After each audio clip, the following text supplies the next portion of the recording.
আমার কথা শোনার জন্য আবারও আপনাদের ধন্যবাদ। জিম কাদের, জাতীয় পার্টির বর্তমান চেয়ারম্যান, তিনি বলতেছেন জাতীয় ঐক্যর নামে অন্তর্বর্তী সরকার অনৈক্য সূচনা করতেছেন। কে রে ভাই আপনি এই কথা বলতেছেন? কোথায় ছিলেন রে ভাই গত টানা 15টা বছর?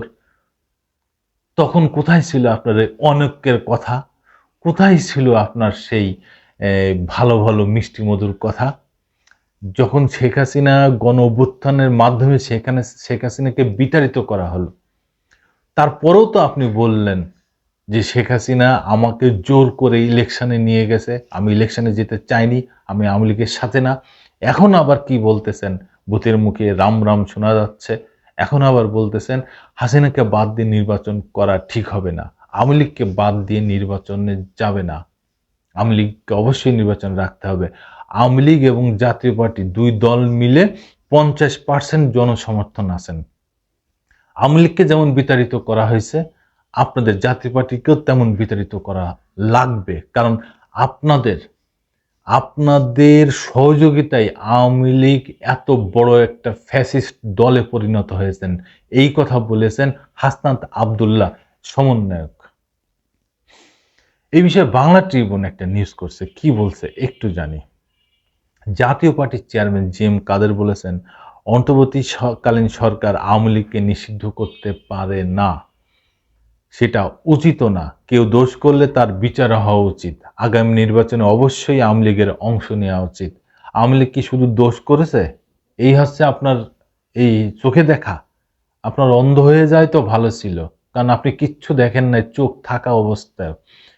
জুলাই আগস্টে কি করেছে আওয়ামী লীগ সরকার? এটা শুধু আপনারাই দেখেন নাই, অথচ সারা বাংলাদেশের মানুষ দেখেছে।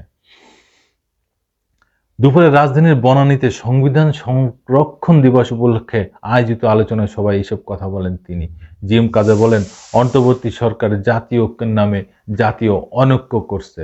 মাত্র 18টি দলকে নিয়ে তারা জাতীয় ঐক্য করেছে, অথচ নির্বাচন কমিশনের নিবন্ধিত দল 53টি। 50% মানুষকে জাতীয় ঐক্যের বাইরে রাখা হয়েছে। এতে জাতিগত ভুল বোঝাবুঝির সৃষ্টি হয়েছে। দেশে একটি সংঘাতময় অবিশ্বাসের পরিস্থিতি সৃষ্টি হয়েছে। জাতীয় পার্টির চেয়ারম্যান অভিযোগ করেন, জাতীয় পার্টিকে সাংবিধানিকভাবে শান্তিপূর্ণ সমাবেশ করতে দেওয়া হচ্ছে না। পার্টি অফিস জ্বালিয়ে দেওয়া হয়েছে, নেতাদের পাসপোর্ট আটকে দেওয়া হয়েছে। তিনি আরো বলেন, গণমাধ্যমে চরমভাবে সেলফ সেন্সরশিপ চলছে, স্বাধীনভাবে সাংবাদিকদের কাজ করতে দেওয়া হচ্ছে না। খুব বড় বড় কথা বলতেছেন। কোথায় ছিলেন এই 15 বছর? হ্যাঁ, যখন দালালি করেছেন, এসি গাড়িতে চড়েছেন, সংসদ সদস্য ছিলেন বিনা ভোটে, তখন কোথায় ছিল আপনার এসব বড় বড় কথা? তখন তো কোনো বড় বড় কথা ছিল না। এখন যেই ক্ষমতাতে নেমে গেছেন অমনি বড় বড় বুলি শুরু হয়ে গেছে না? জনগণ এইসব মেনে নেবে না। জনগণ সত্যের পক্ষে আছে, কোনো ফ্যাসিস্ট দলের পক্ষে নেই, কোনো ফ্যাসিস্ট দোসরের পক্ষেও নেই। ধন্যবাদ। আবার আসবো নতুন কোনো কথা নিয়ে, নতুন কোনো ঘটনা নিয়ে। আমি প্রিন্স।